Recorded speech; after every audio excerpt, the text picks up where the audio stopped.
भारतीय संस्कृति में 4 पर्व महान पर्व माने गए हैं। रक्षाबंधन, दशहरा, दीपावली और होली। यदि हम चाहें तो इन्हें 4 वर्णों से आसानी से जोड़ सकते हैं। रक्षाबंधन ब्राह्मणों का पर्व है, दशहरा क्षत्रियों का पर्व है, दीपावली व्यापारियों का पर्व है और होली शूद्रों का पर्व है। लेकिन इनकी व्याख्या अलग है। ब्रह्मम जानातीति ब्राह्मण, जो ब्रह्म को जाने उन्हें ब्राह्मण कहते हैं। यदि ये व्युत्पत्ति ठीक है तो आत्मा को जानने वाले ज्ञानी, धर्मात्मा, साधु, संत सभी ब्राह्मण हैं। जो क्षत्रिय रक्षा का काम करें उसका नाम यदि क्षत्रिय है तो समझ लीजिए सारे सैनिक जो देश की रक्षा में लगे रहते हैं ये सभी क्षत्रिय हैं। जो वाणिज्य करें, व्यापार करें, वे व्यापारी हैं। और जो इन सब में, ज्ञान में, ध्यान में, चारित्र में, इन सब से हीन हो, विद्या में, और सबकी सेवा जिनके हाथ लगी हो उन्हें शूद्र कहते हैं।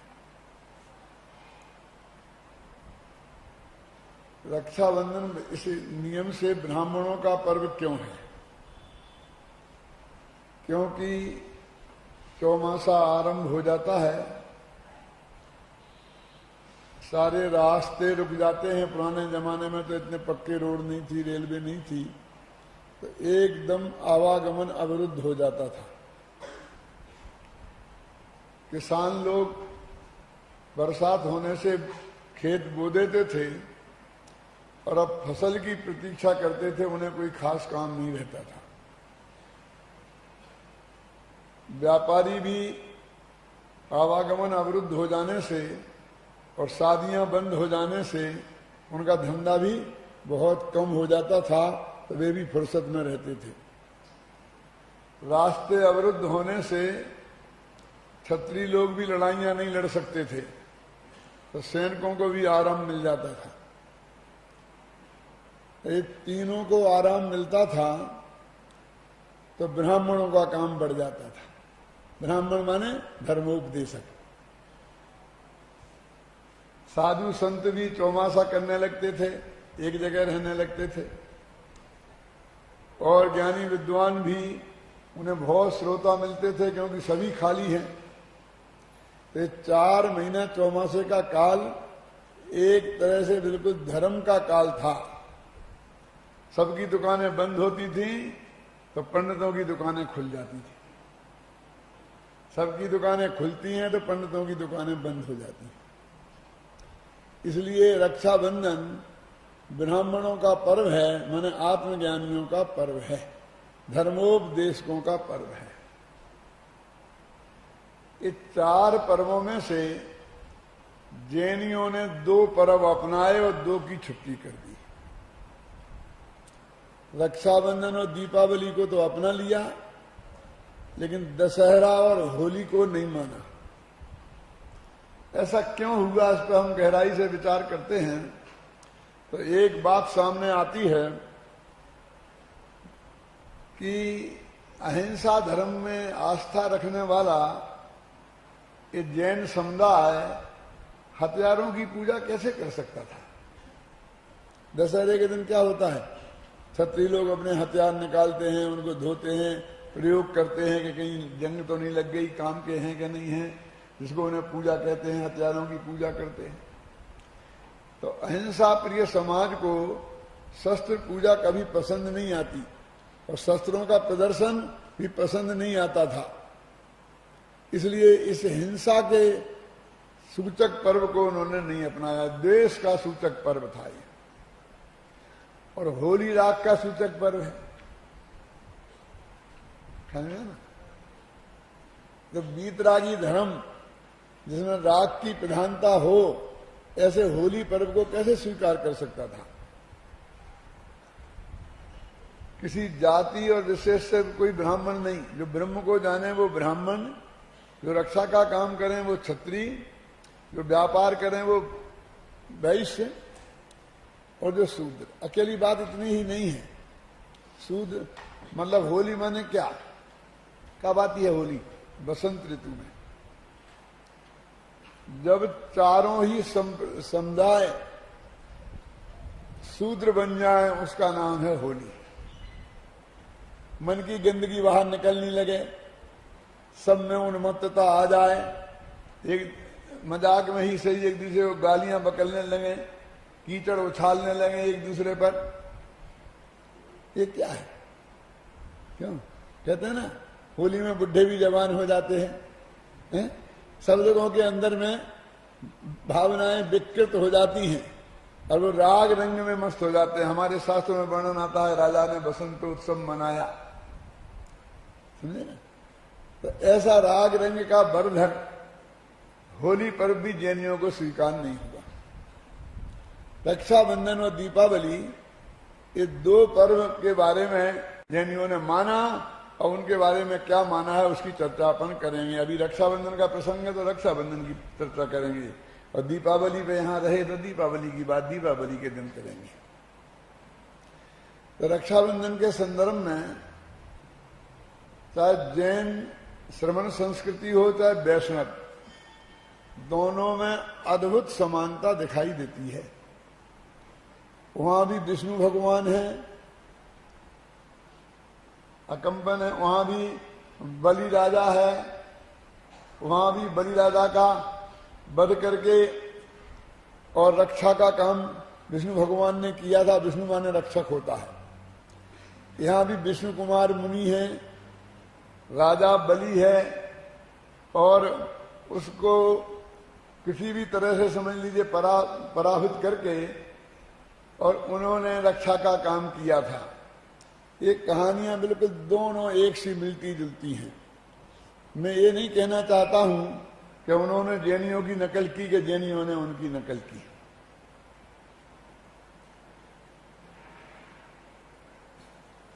हो सकता है दोनों के यहां भी अपनी अपनी परंपराएं चलती नहीं हों, लेकिन इन दोनों में अद्भुत समानता है, ये बात पक्की और नक्की है। नाम भी बड़े विचित्र हैं। जो डिगे नहीं वे अकंपन, कांपे नहीं संकट के समय में। ऐसा नहीं लगता है कि ये नाम उन्हें बाद में दिया गया होगा, पहले उनका कुछ नाम अलग होगा। श्रुत सागर, श्रुत के सागर श्रुत सागर, और रक्षा करने वाले विष्णु कुमार, ये तीनों उपाधियां जैसी नहीं लगती हैं? क्यों? सार्थक नाम कहीं ऐसा ज्यादा देखने में आता है क्या? नामों के साथ तो उल्टा होता है। क्यों? जिनके घर में खाने को नहीं हो वे धनपाल होते हैं। कुरूप का नाम सुंदरी होता है। लोग में नाम तो ऐसे देखे जाते हैं ना।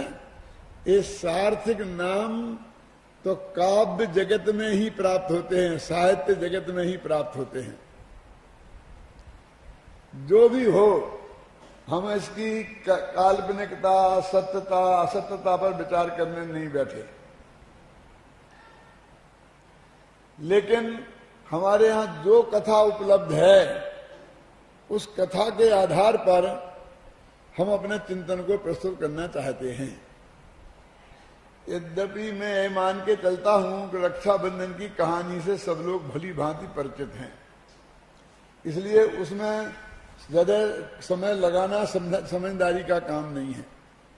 तो भी थोड़ा आकार प्रकार तो बताना ही पड़ेगा। 700 मुनिराजों का एक संघ था, जिसके एक आचार्य थे जिनका नाम था अकंपन, और उनमें ही ये समझ लीजिए उपाध्याय के पद पर प्रतिष्ठित एक विद्वान थे, साधु थे, जिनका नाम था श्रुत सागर।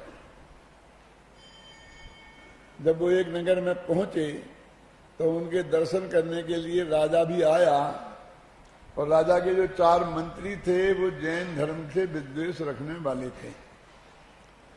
अकंपनाचारी को ये आभास हो गया निमित्त ज्ञान से कि वो आएंगे और कोई बहस महस हुई तो झगड़ा हो सकता है। इसलिए सारे संघ को उनने आदेश दिया कि सब मौन धारण करके आत्म ध्यान में ही मग्न रहेंगे। राजा आए, मंत्री आए, आकर के दर्शन करके चले जाएं, कोई कुछ भी बोलेगा नहीं। जब ऐसा हुआ और राजा लौट के जाने लगा तो उन मंत्रियों को एक मौका मिला और उन्होंने कहा, महाराज साहब ये कोई बात है, आप दर्शन करने पधारे, आप उनको नमस्कार कर रहे हैं और ये लोग आशीर्वाद तक नहीं देते हैं, कितने अभिमानी हैं, ध्यान का ढोंग कर रहे हैं। क्या बात सच्ची ये है कि मौनम मूर्खस्य लक्षणम, ये मौन तो मूर्ख का लक्षण है, आता जाता कुछ है नहीं, बोलेंगे तो पोल खुल जाएगी, इसलिए सब चुप रहे हैं। ऐसी बात राजा को कह के भड़कते जा रहे थे और वहां से सुरसागर आ रहे थे लौट के नगर से, तो उनने उनकी ये बातें सुनी तो उनके हृदय में बहुत जरा रोष पैदा हुआ और उनने उनसे कहा, आपको मालूम है आप कहां से आए हैं? तो बोले सबको मालूम है कि हम नंगों के दर्शन करके आ रहे हैं। कि वो तो ठीक है, लेकिन आप इस पर्याय में कौन सी पर्याय से आए हैं? आप मनुष्य होने के पहले, अपने मां के पेट में आने के पहले कहां थे, इसका पता आपको है? नहीं, हमें तो नहीं है। कि तुम्हें है? कहां है हमें? और उन्होंने बताया पुरानी कहानी कि तुम बहुत भयंकर बरसात हो रही थी, 7 दिन से तुम अपने नहीं निकल पाए थे, सियार थे तुम। क्या 7 दिन बाद जब बरसात थमी तो तुम बाहर निकले कुछ भोजन की तलाश में, तो किसान बरसात की वजह से हल छोड़ करके भाग गया था, तो उस हल में बैलों के गले में वो बांधते हैं चमड़े का जोत, जानते आप, वो छोड़ गया था, तो चमड़ा गल के बहुत मुलायम हो गया था, तो वो कुछ नहीं मिला तो तुमने वो चमड़ा खा लिया।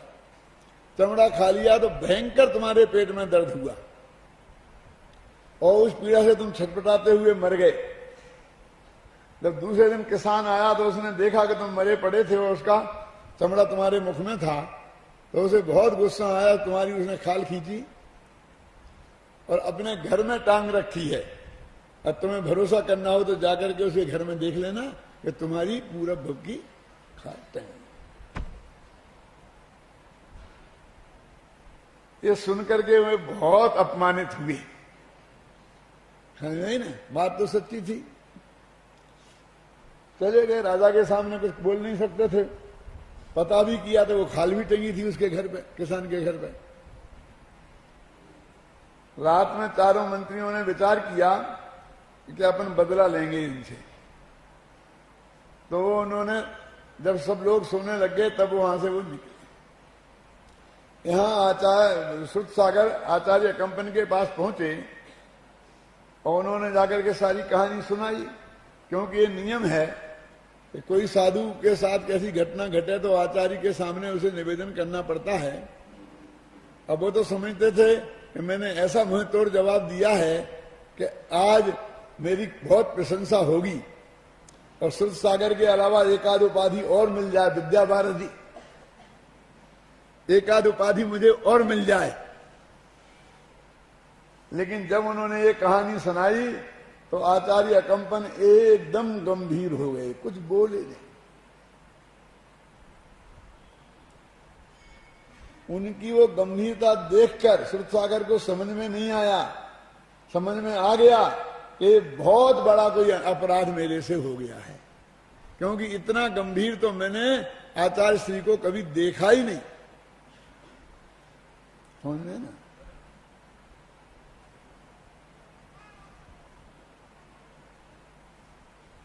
तब उन्होंने कहा, आचार्य श्री मेरे से जो भी गलती हो गई है, आप जो भी दंड दें मैं स्वीकार करने को तैयार हूं, प्रायश्चित लेने को तैयार हूं। तो उन्होंने कहा, बेटा प्रायश्चित की बात नहीं है, सवाल संघ की सुरक्षा का है। क्या जिनका अपमान तुमने किया है वे बदला लेने अवश्य आएंगे और संघ पर बहुत बड़ा संकट आ सकता है, कुछ भी हो सकता है, जान के भी लाले पड़ सकते हैं। तब श्रुतसागर एकदम गंभीर हो गए और उन्होंने कहा, महाराज आप चिंता ना करें, ये श्रुतसागर वहीं जाएगा जहां वाद विवाद हुआ था और रात भर वहीं ध्यान करेगा, क्योंकि वो उसी रास्ते से आएंगे। जब उन्हें असली शत्रु मिल जाएगा तो जो कुछ करेंगे वहीं करेंगे, यहां संग बच जाएगा। तो उन्होंने कहा, श्रुतसागर ऐसे ही नहीं बनते हैं। 700 मुनिराजों पर मेहनत की तब उनमें से एक प्रतिभाशाली कोई श्रुतसागर बनता है।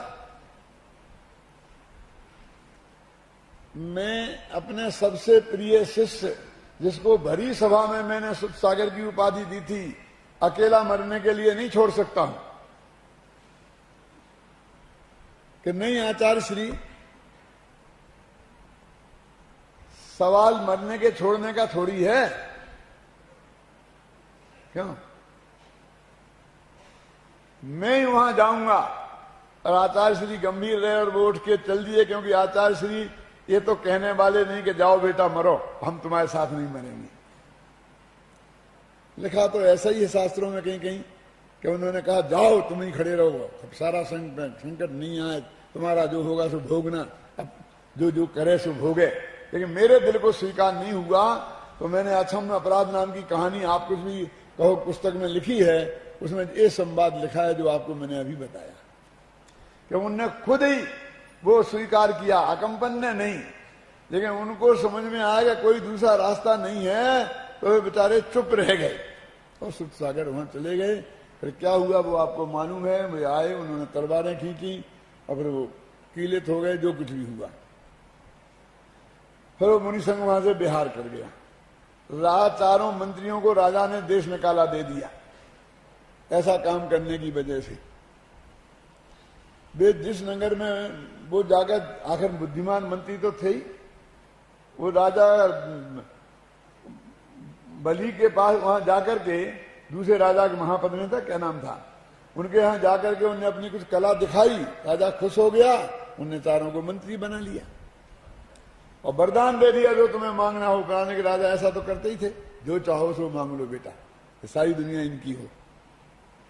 और ऐसे वरदान देने से कई लोग धर्म संकट में पड़े हैं, राजा दशरथ से लेकर। लेकिन आज तक राजा लोग बाज नहीं आते हैं। क्यों? अहम, मैं सबसे बड़ा, जो चाहो सो मांग लो।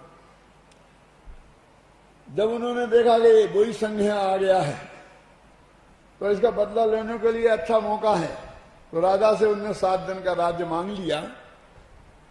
और मुनिराजों को दंड देने के लिए सबसे पहले काम तो एक किया कि उनके चारों तरफ जहां वो ठहरा था संघ, गेहूं बोआ दिए, क्योंकि वो जानते थे कि जैन मुनि हरियाली पे पैर नहीं रखते हैं।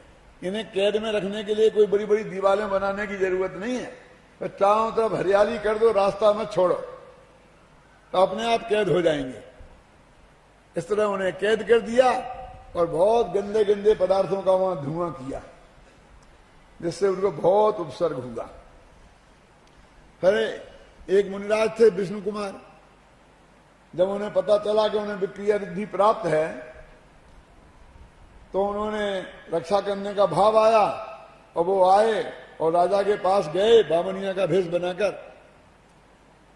और उनसे 3 कदम जमीन मांगी। जब उन्होंने दे दी तो बहुत बड़ा रूप बनाकर सारी पृथ्वी नाप ली 3 कदम में, 2 कदम में नाप ली, ख्याल में है ना। और कहा 3रा कदम कहां रखूं, बोल, तुम्हें बहुत शौक है, जो चाहो सो मांग लो। आखिरकार वो उपसर्ग दूर हो गया, ख्याल में है ना। एक कहानी है। अब अपन इस कहानी का पोस्टमार्टम करना चाहते हैं। कहानी तो आप जानते ही थे लेकिन संक्षेप में किसी को मालूम नहीं हो तो मैंने बताई कि इस कहानी में तीन प्रकार के मुनिराज हैं। एक वो जिनके प्रतिनिधित्व करते हैं अकंपनाचारी 700 मुनिराज, एक ग्रुप तो वो है, दूसरे श्रुतसागर और तीसरे विष्णु कुमार। अब इन तीन प्रकार के मुनिराजों में महान कौन है ये हमें निर्णय करना है। तीनों मुनिराज हैं, उनके मुनिराजत्व में मैं कोई शंका नहीं कर रहा हूं, लेकिन महान कौन है ये निर्णय हमें करना है। अभी सब लोग तो विष्णु कुमार को ही मानते हैं, सारे देश में विष्णु कुमार की ही रक्षा होती है, की पूजा होती है रक्षाबंधन के नाम पर। अब थोड़ी थोड़ी अकंपन की भी होने लगी है, जब से मैंने ये व्याख्यान शुरू किए हैं। पूजन भी बन गई है, वो अपने ही आध्यात्मिक लोगों ने ही बनाई है, नहीं तो कोई तो अकंपन तो बेचारे बन के रह गए थे। वे तो कुटने पिटने वाले आचार्य हैं, क्यों बेचारे अकंपन। विष्णु कुमार जिन्होंने बता दिया कि मैं भी कुछ नहीं, वो हमें सबसे महान दिखाई देते हैं, क्यों? और गांव-गांव में व्याख्यान होते हैं, विष्णु कुमार ने मुनियों की रक्षा की थी। आज भी मुनियों पर बहुत बड़ा संकट है, इसलिए हम अपनी जान की बाजी लगा के मुनि पद भी छोड़ना पड़ेगा। एक भक्त चला जाएगा तो चला जाएगा, लेकिन हम मुनि धर्म की रक्षा करेंगे। खतरा किनसे है आप समझते हो? आप लोगों से, हम लोगों से खतरा है। यानी विष्णु कुमार, सबको विष्णु कुमार बनना पड़ेगा, ये संदेश दिया जाता है। मैं आपसे पूछता हूं कि मुनिराजों का सच्चा स्वरूप के हिसाब से सबसे वैसे भी अकंपन आचार्य थे, और ये दोनों मुनिराज थे, तो आचार्य तो वैसे ही बड़े होते हैं, वो भी हम भूल गए। पहला नंबर दिया हमने विष्णु कुमार को, और दूसरा दिया श्रुतसागर को। कैसा जवाब दिया कि नानी याद आ गई, क्यों?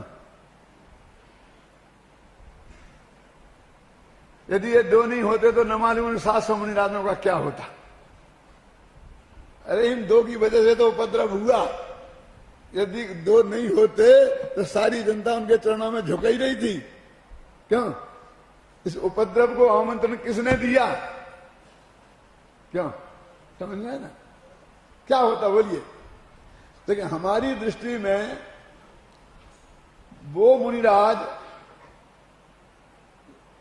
जिन्होंने तोड़फोड़ की, ख्याल में आई ना, झूठ बोला, छल किया, बावनिया का भेष बनाया, समझना, बावनिया का भेष बना करके भीख मांगी और बड़ा भेष बना करके लिया, वो सबसे महान दिख रहे हैं। क्यों? क्योंकि हमारी दृष्टि में यही महान कार्य हैं। तो समझना, मैं उन मुनिराजों की आलोचना नहीं कर रहा हूं, मैं अपने मन का चोर पकड़ने की कोशिश कर रहा हूं। क्यों? क्योंकि उन विष्णु कुमार मुनिराज ने तो वो मुनि पद छोड़ दिया था ये काम करने के पहले, तो उन्होंने मुनि धर्म को कहां बदनाम किया। वे जानते थे कि मुनि पद में ऐसे काम करना ठीक नहीं है, क्यों? उन्होंने मुनि पद छोड़ दिया ना, और फिर बामनिया का भेष बनाया। बामनिया माने ये भी प्रतीक है, सबसे छोटा आदमी, 52 अंगुल का। और सबसे छोटा कौन होता है? जो मांगे उसका नाम सबसे छोटा, क्यों? इससे बड़ा कोई नहीं है। उनके यहां एक दोहा आता है कि विष्णु भगवान को भी बामनिया बनना पड़ा मांगने के लिए, मैंने सबसे छोटा आदमी बनना पड़ा। कहां सबसे बड़े मुनिराज थे और सबसे छोटे, क्यों? तो उनने तो उसके बाद प्रायश्चित लिया, उनकी तो दीक्षा का छेद हो गया और द्वारा मुनि दीक्षा ली। दीक्षा छेद का मतलब समझते हैं आप?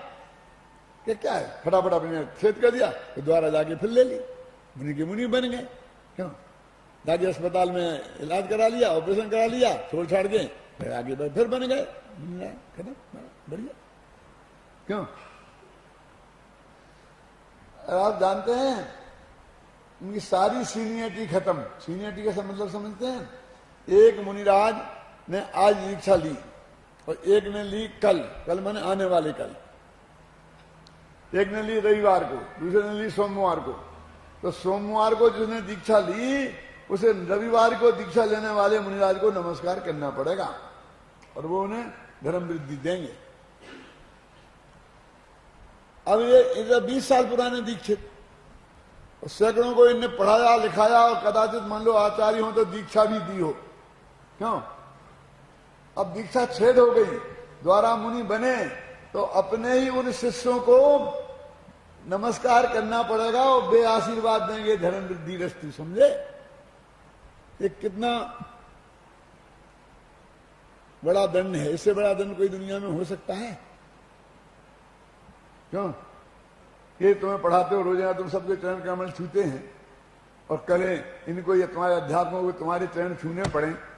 बोलो, आज का आदमी तो कहेगा मर जाऊंगा लेकिन मैं तो नहीं करूंगा ऐसा।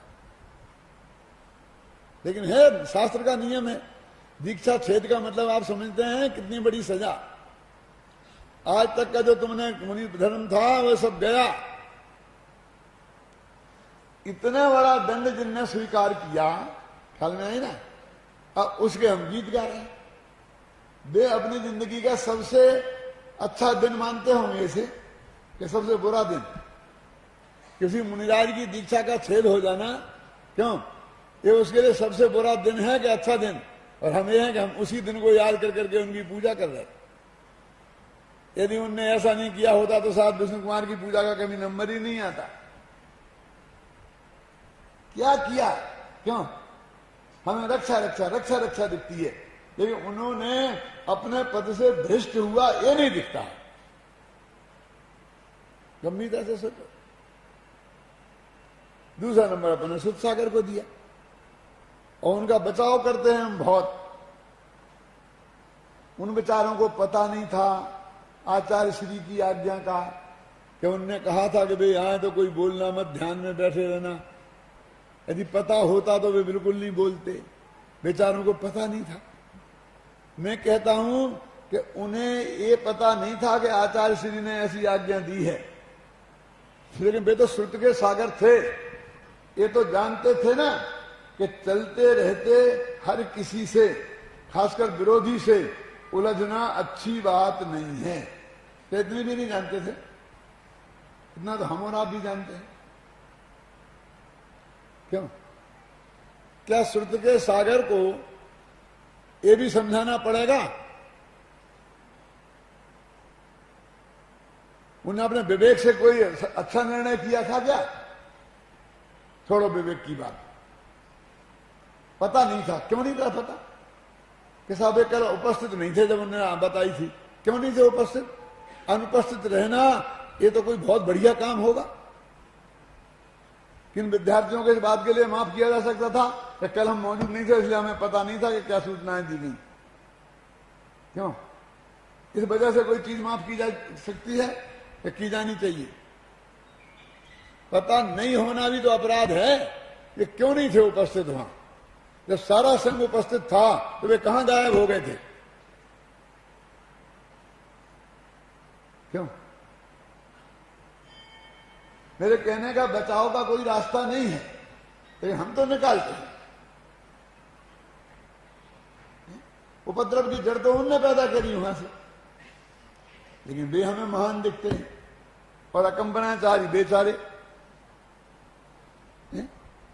बेचारे पिटते पिटते बचे। कहां? वहां जहां सुध सागर के ऊपर उपसर्ग हुआ था, और दूसरे गांव में तो पिटाई शुरू ही हो गई। क्यों? उपसर्ग हो ही गया। जो सबसे महान थे, जो अपने शुद्धोपयोग धर्म ध्यान से चिगे नहीं, जिनने उपसर्ग में कोई भी विकल्प नहीं किया उसको दूर करने का, वे सब रिद्धिधारी थे। वो चाहते तो वो भी कुछ भी कर सकते थे। ऐसा थोड़ी कि विष्णु कुमारी सब कुछ थे।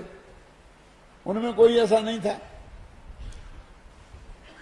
मुनिराजों की महानता काय में है? बात करने में, तोड़फोड़ करने में, कि आत्मा के ध्यान करने में। लेकिन हमने नंबर दिया तोड़-फोड़ में और बात करने वालों को। इसका हमारी दृष्टि में वो महान है। क्यों? क्योंकि हम उसी रुचि के हैं ना, हम उनकी आलोचना नहीं कर रहे हैं। विष्णु कुमार ने बेचारों की दीक्षा भंग हो गई और उन्होंने द्वारा दीक्षा ली। सुरसागर ने प्रायश्चित लिया। समझ में आई ना?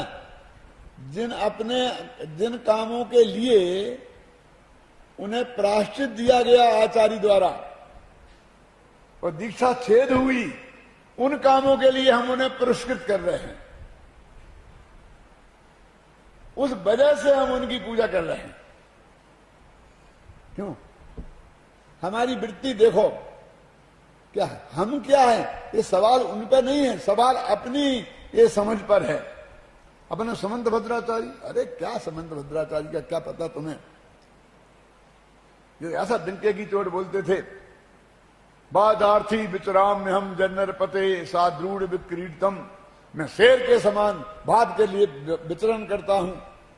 ऐसे गजब के थे समंत भद्र महाराज, और उन्हें पिंडी से और फोड़ कर दी थी। क्या मालूम है कहानी? वो क्यों नहीं मालूम होगी? क्यों? वो तो हमारी महिमा की कहानी है। उन्होंने भस्मक व्याधि हो गई, इतनी जो भी खाए सो सब भस्म होने लग जाए, तो उन्होंने कहा मैं समाधि में ले लूंगा। आचार्य देव से कहा कि नहीं समंत भद्र, तुमसे बहुत काम होना है, तुम कुछ करो उपाय और बाद में दीक्षा ले लेना। उनकी भी दीक्षा छेद हो गई और जाकर के एक शिवालय में प्रसाद चढ़ाया जाता था। क्यों? सुना क्या नहीं सुना? तो वहां जाकर कहा तुम प्रसाद चढ़ाते हो और खुद खा जाते हो, भगवान को क्यों नहीं खिलाते? सुपंडी को क्यों नहीं खिलाते? कोई खिला सकता क्या उन्हें? मैं खिला सकता, अंदर के बाहर बंद करके खिलाऊंगा। लो, और जितना आए आराम से खा जाते, कि खिला दिया, अल्लाह अल्लाह अल्लाह। धीरे धीरे बीमारी समत हो गई, वो खाना बचने लगा। तो कहा भाई अभी बच क्यों रहा है? उन्होंने कहा भगवान तृप्त हो गए, बहुत दिनों से भूखे थे। आखिरकार शंका हो गई तो छुप के देखा गया तो मालूम पड़ा कि ये तो उन पर पैर रख कर खा रहे हैं आराम से। राजा के दरबार में पेश किया गया। मैं आप लोगों से पूछता हूं, जरा मैं पागल टाइप का आदमी हूं, आपको अटपटा लगेगा कि राजा ने उनसे ये कहा कि बस तुमने बहुत बड़ा अपराध किया है, बस तुम्हें सिर्फ इतनी सजा है कि तुम अब उस शिवपिंडी को नमस्कार करो। क्यों? मैं आपसे पूछता हूं कि आप राजा होते और आपके धर्म के साथ ऐसा खिलवाड़ किया होता, क्यों? तो आप इतना ही दंड देते? उसकी मजाक उड़ा, उसकी हंसी करते हैं। तो कितना महान था वो, क्या सोचना, अपराध कितना महान गजब का था, है ना? उसने इतनी सी सजा दी, उस पर भी तुमने उसी पिंडी की तोड़-फोड़ कर दी। कैसा स्तोत्र बनाया और वो पिंडी फट गई, वो चंद्रप्रभु भगवान की मूर्ति निकल आई। तो पिंडी की तोड़ी फोड़ हुई ना, मंत्र तंत्र से की, हाथ से करी, कैसे करी, इसे क्या फर्क पड़ता है? अरे हमें अपना दोष दिखता ही नहीं है, मेरे कहने का मतलब है। और हम उसकी वजह से महान, तो हमारे समंत भद्र महान हो गए। अरे वो समंत भद्र कहां है? वो तो दीक्षा छेद जिनकी हो गई, वो तो एक साधारण से ग्रस्त हैं, समझना। और जिन्होंने झूठ बोला, चोरी की, है ना, वो खाया, समझ में। अब हम चोरी को, झूठ को पुरस्कृत कर रहे हैं, क्योंकि चोर है ना, घबराना नहीं। झूठ बोलते हैं ना दिन रात, उसी की कमाई करते हैं ना, तो हमको झूठे ही अच्छे पसंद आते हैं। जिसके लिए उनको दीक्षा द्वारा लेने पड़ी, मुनिपद छोड़ना पड़ा, वो उनकी क्वालिटी है। जब भी समंत भद्र का नाम आएगा तो दो क्वालिटी, कौन कौन सी? पिंडी तोड़ दी और दूसरी बाधा थी बचराम में हम नरपते सात दूर, एक वो सुरसागर की और एक विष्णु कुमार की, दो ही क्वालिटी होगी ना। समंत भद्र को याद क्यों नहीं करते हो देवागम स्तोत्र के लिए? समंतभद्र को याद क्यों नहीं करते हो स्वयंभू स्तोत्र के लिए? तो आदि स्तुतिकार हैं। स्तुति किसे कहते हैं? यदि ये देखना हो तो समंतभद्र की स्तुतियां देखो। आज में क्या दम है इसमें? केसरिया चावल रंगवा दो, केसरिया चावल रंगवा दो। इसमें कहां आए तीर्थंकर, कहां आए भगवान? ये चावल आए और केसर आई, क्या है ये भक्ति है?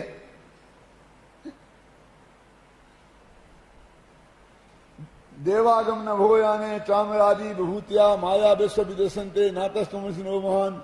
वो भक्ति तो वो है। क्यों? कथन चित्ते सदैवेष्टम कथनचित असदैव तत्। वो भक्ति है। सारा न्याय शास्त्र जिसके आधार पर खड़ा हो गया। भगवान के स्वरूप का प्रतिपादन, उनके सिद्धांतों का प्रतिपादन, भक्ति तो वो है। क्या ये भक्ति का कार्यक्रम आजकल कैसा होता? भक्ति में भी स्पीकर चाहिए, नाचने वाले चाहिए, ढोलक चाहिए, तब इसकी भक्ति होती है। नहीं भक्ति नहीं हो सकती है। समंतभद्र ने कौन सा ढोलक बजाया होगा?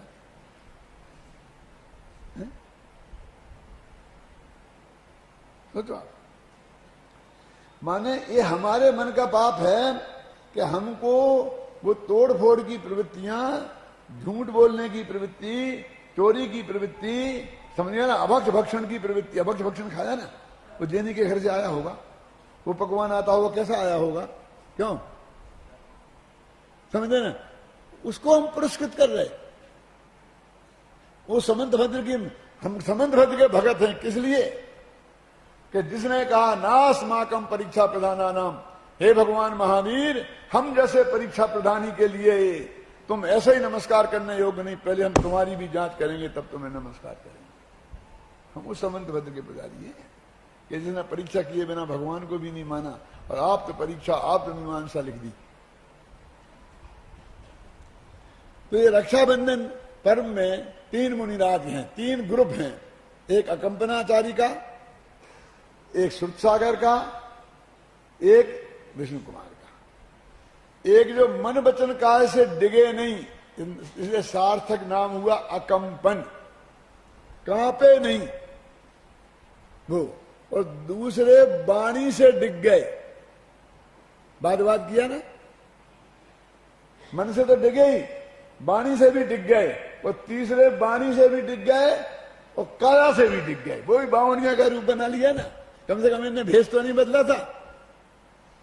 क्यों? तो एक काया के अपराधी, दूसरे वाणी के अपराधी, ये दोनों, और तीसरे मन वचन काय से परम पवित्र शुद्धो भी होगी। आत्म ध्यान में मग्न। बोलो कौन महान है? हम अपने चित्त में गहराई से इस बात पर विचार करें, चिंतन करें। देखो, जो महापुरुष लोग अपनी जिन गलतियों के लिए जीवन भर पछताते रहे, हम उन्हीं महापुरुषों की प्रशंसा उन्हीं गलतियों के कारण करते हैं। कैसी गजब की बात है। वो मेरा पश्चातापक नामक काव्य है ना, उसमें मैंने यही लिखा है कि रामचंद्र जी सीता के साथ जो उन्होंने व्यवहार किया, उसके लिए जीवन भर पछताते रहे। उसी काम के लिए हमने गजब का, देखो तो पत्नी तक को छोड़ दिया, जंगल में भिजवा दिया, बियाबान जंगल में। कोई शेर खा जाता तो उसकी परवाह नहीं करी। क्यों? और अग्नि परीक्षा के दिन आपने घर में नहीं घुसने दिया। जो वो उनके जीवन में बड़ी गलती हो गई, वो ये मान के पछता रहे हैं। हम उन्हीं की वजह से उन्हें महान, वो खुद कहते हैं, स्वजन को दे देने से दंड नहीं हो जाता कोई महान। स्वजन को दे देने से दंड नहीं हो जाता कोई महान। बस अपने को दंड अपराधी को देना चाहिए कि अपने को? देखो तो उसने अपने बेटे को फांसी पे चढ़ा दिया। बारे बार अपराधी को बोलो ना, अपराध किया उसने, तो बेटे को कहां चढ़ाया? अपराधी को चढ़ाया है। सजा तो अपराधी को दी जाती है, ख्याल नहीं ना। लेकिन हमारी ऐसी वृत्ति हो गई है, हमारे आंख पकड़ ही नहीं रही है कि ये सब क्या करें। वो रामचंद्र जी खुद सोच रहे हैं क्या कि हम जंगल में गए थे, सीता को हम साथ में ले गए थे, एक सीता थी, हम दो दो थे धनुषधारी, तो उनकी रक्षा की जिम्मेवारी किसकी थी? रक्षा की जिम्मेवारी तो हम दोनों की थी ना, और हम कुछ नहीं कर पाए और रावण हर ले गया। तो अपनी जिम्मेदारी नहीं निभा पाई। यदि ये अपराध है कि सीता को रावण हर ले गया, उसमें सीता का क्या अपराध है? अपराध है तो उनका है, दंड उन्हें मिलना चाहिए। क्यों? दंड जानकी को देना, क्या यही न्याय हमारा है? फिर 6 महीने तक हम रावण के यहां से उनको छुड़ा नहीं पाए, तो इसमें सीता की क्या गलती है?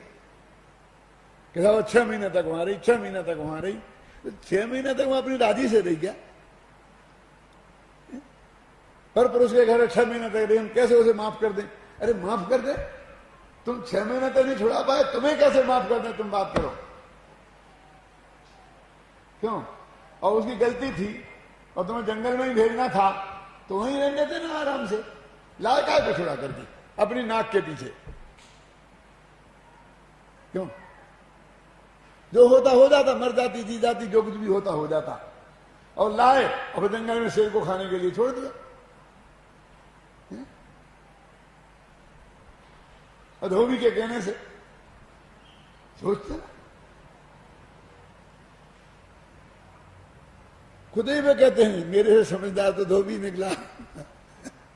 क्या सारी दुनिया के कहने से उसने अपनी पत्नी को नहीं निकाला और बिना अभी परीक्षा के घर में रख लिया। क्यों? समझदारी किसने की? उसको गालियां दिए जा रहे, उसको गालियां दिए जा रहे हैं। सारा दोष धोबी का, सारा दोष धोबी का। मेरे कहने का अर्थ यह है कि हम शास्त्रों का मर्म सही तरीके से समझने की क्षमता हमें नहीं है। कहानी तो हमारे सामने है ना। मेरे कहने का अर्थ यह है कि अपन ने कहानी में तो कोई फेरफार नहीं किया है ना, कहानी तो वही की वही है ना। एक घटना तो अपने शास्त्र में यही आई है ना। हम तो जो घटना आई है उस पर प्रश्न चिन्ह कहां लगा रहे? हम तो ये कहते हैं कि उनमें कौन महान है। हम तो तीनों के पुजारी हैं, क्योंकि जब तक सुरसागर ने वो गलती नहीं की थी तब तक भी हम उनके पुजारी थे। गलती करने के बाद प्रायश्चित ले लिया तब भी हम उनके पुजारी हैं, क्योंकि सच्चे गुरु तो थे ही ना वो।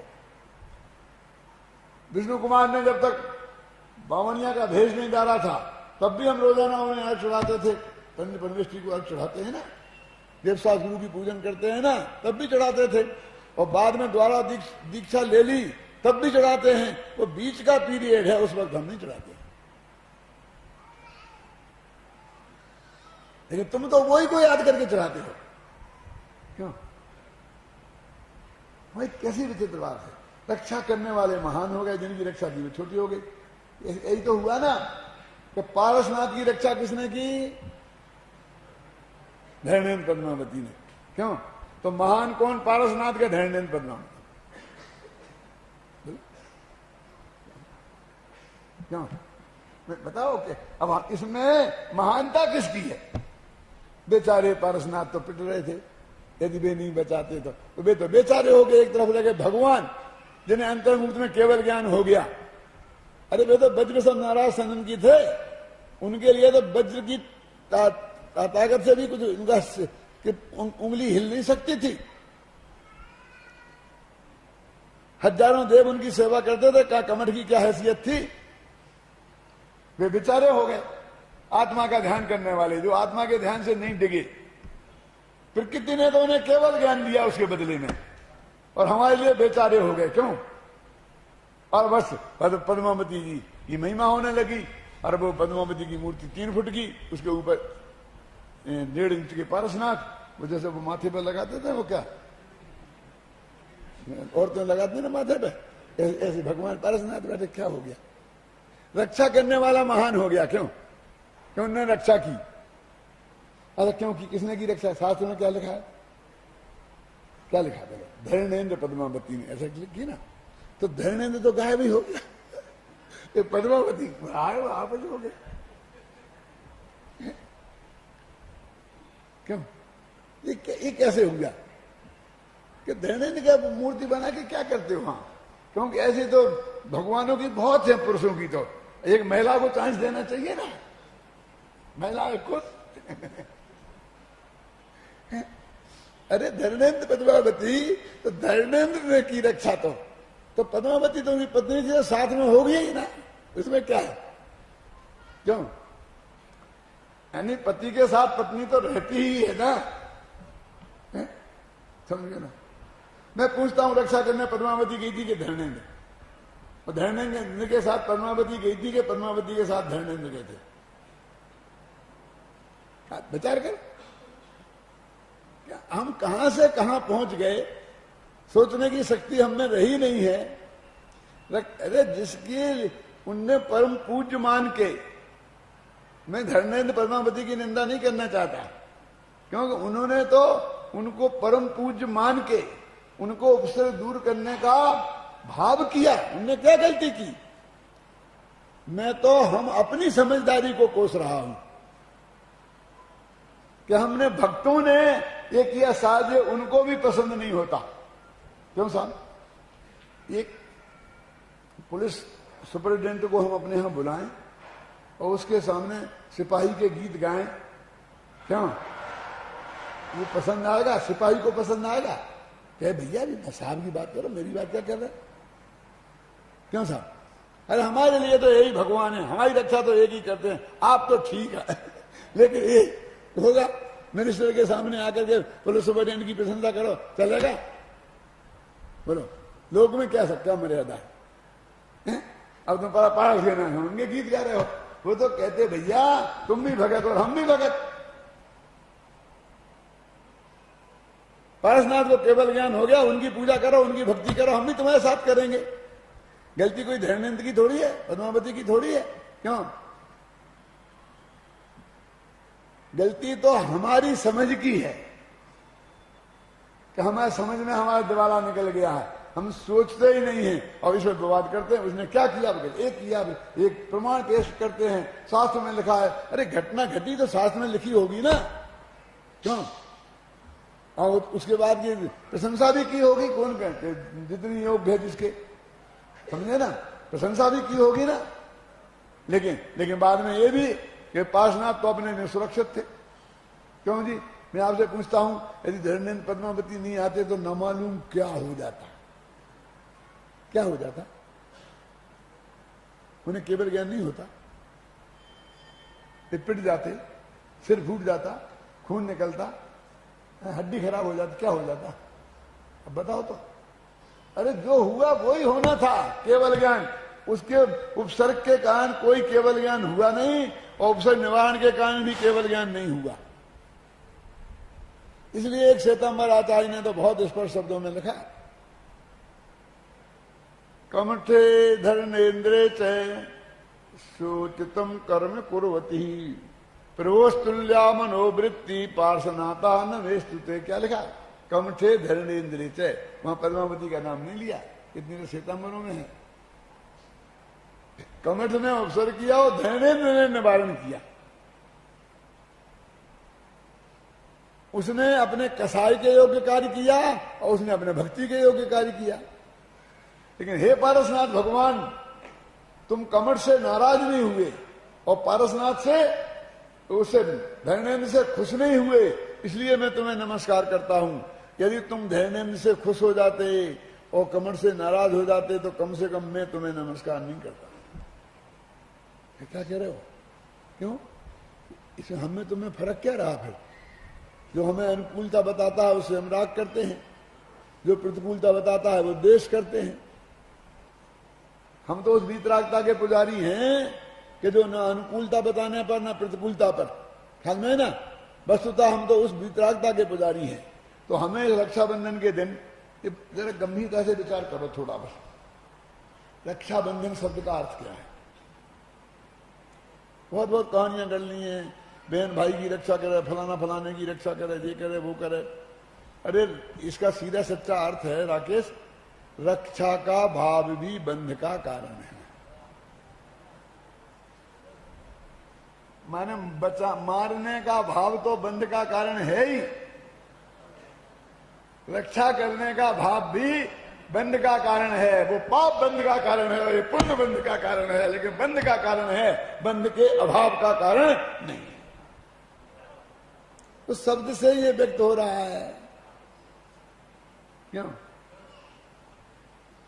जिस धर्म में ये कहा हो कि कोई किसी को मार दिला नहीं सकता, कोई किसी की रक्षा नहीं कर सकता, क्यों?